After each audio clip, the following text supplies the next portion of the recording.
digamos que el efecto es positivo o tiende a ser positivo más allá de que no es un factor determinante, ¿no es cierto? Sino que es un elemento más de otros tantos.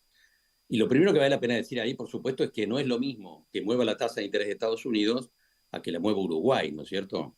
Es decir, el efecto en Estados Unidos tiene que ver con que Estados Unidos es una potencia global, pero además el dólar es la moneda del mundo en términos de intercambio, de tal manera que si Uruguay mueve la tasa de interés no se entera nadie, mientras que si la mueve Estados Unidos hay un efecto global en el sistema financiero internacional, en el mercado de capitales y en el mercado de divisas que termina afectando los precios de los commodities, digamos, porque no nos olvidemos que una parte sustancial del sistema financiero del mercado de capitales se mueve en Nueva York, en la bolsa de Nueva York, y además la base del comercio internacional de granos se mueve en Chicago. De tal manera que, obviamente, que la decisión de Estados Unidos genera efectos globales. En un primer punto, digamos que hay un efecto sobre el sistema financiero del mercado de capitales que afecta, por ejemplo, a bonos y acciones.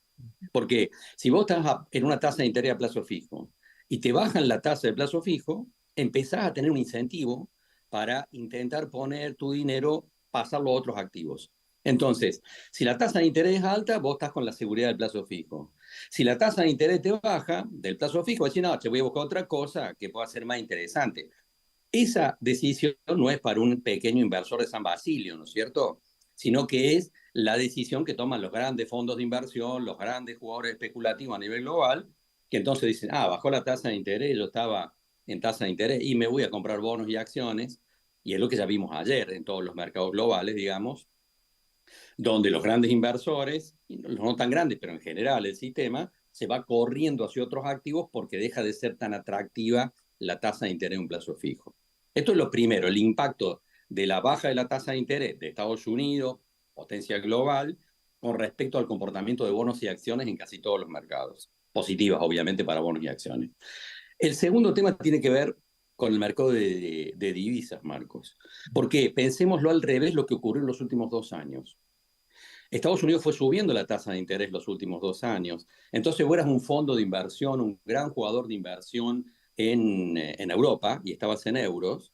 Entonces decía, ah, che, es más atractivo estar en una tasa en dólares. Entonces vos estabas en euros, ¿qué hacías? Vendías los euros en Europa, con lo cual la cotización del euro bajaba, comprabas dólares, la cotización del dólar subía porque había más demanda y te ibas a una tasa de interés en dólares. A veces hay gente en las ciencias sociales, politólogos, qué sé yo, que se ponen a especular, ah, cuando una moneda mejora con respecto a la otra por una cuestión estratégica. A ver, en general no. Cuando uno ve que una moneda de una potencia se mueve en relación a la moneda de otra potencia mundial, en realidad eso es, la verdad, simplemente un diferencial de tasa de interés.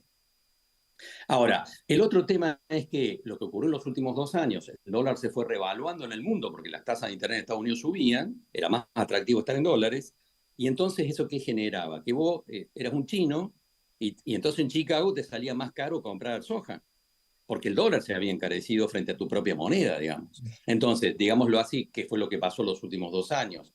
Cuando la tasa de interés de Estados Unidos fue subiendo, el dólar se revaluó en el mundo, se hizo más caro el dólar frente al resto de las monedas. Cada vez que eso ocurre, le quita poder de compra al resto del mundo de aquello que cotice en dólares. Y los granos, harinas y aceites estaban en ese juego, digamos, y eso es una parte de la explicación de por qué en Chicago los precios fueron a la baja en los últimos 2 años, digamos. La película que vamos a empezar a ver ahora está invertida. La baja de la tasa de interés hace menos atractivo estar en dólares, entonces el dólar se debilita frente al resto de las monedas del mundo, y entonces eso le da más poder de compra al resto del mundo de aquello que cotiza en dólares. Y entonces los chinos van a estar en condiciones de comprar más soja en Chicago. Esta es la lectura, digamos, que hay detrás de decir, bueno, si baja la tasa de interés en los Estados Unidos, es una buena noticia para la Argentina porque puede mejorar el precio de bonos y de acciones, y a la vez es una señal en el mercado mundial en términos de un proceso de recuperación de los precios de los commodities y particularmente granos, harinas y aceites. Ahora, aclaremos, es un factor dentro de un combo de factores y no necesariamente un factor determinante. Obviamente el precio de los granos en Chicago tiene que ver con el clima, tiene que ver con un montón de otras cosas, más relevantes inclusive. Y te puede pasar que nos encontremos dentro de un mes que digamos, se profundiza el conflicto entre Ucrania y Rusia, son dos grandes jugadores de girasol y te explota el precio del girasol, y eso no tiene nada que ver con la tasa de interés de los Estados Unidos. Entonces, obviamente, la tasa de interés de Estados Unidos tiene un impacto sobre el mercado de capitales, sobre el sistema financiero y también sobre el mercado de commodities, regularmente granos, harinas y aceites. Es un factor no irrelevante, pero no determinante.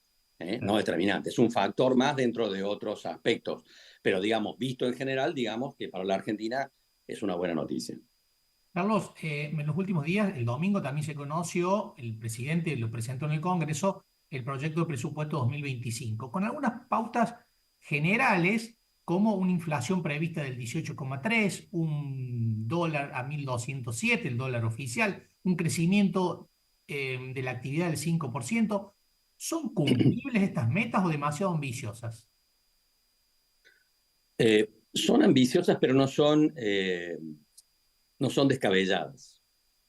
Pensemos, la visión de que el nivel de actividad económica el año que viene puede mejorar un 5%, no la veo descabellada, pero hay que ubicar el indicador estadístico en el lugar que corresponde y no hacerle decir una cosa que no corresponde, porque, digámoslo así, suponete que vos vendías 10 heladeras por mes el año pasado y este año se cayó todo por la recesión, vendiste 2 heladeras por mes.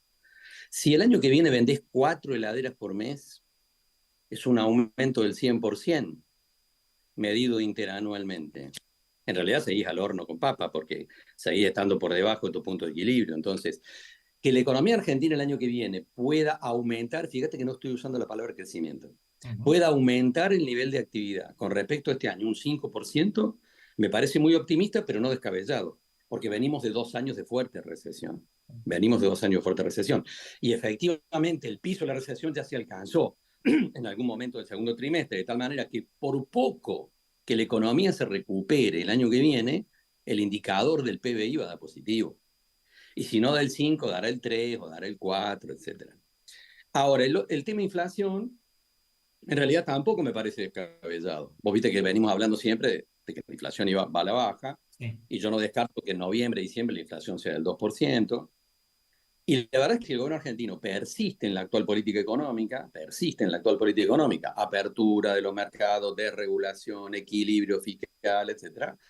No me parece descabellado que la inflación minorista del año que viene esté entre el 15 y el 20%, con una salvedad, con un cabo suelto que tiene que ver con el otro indicador que me planteaste, que a mí me parece absolutamente inconsistente, que es el tema del dólar. Que el tipo de cambio, que el dólar se ubique a fin de diciembre del año que viene en 1.200 pesos me parece inconsistente, porque yo soy de los que dicen que hay un atraso cambiario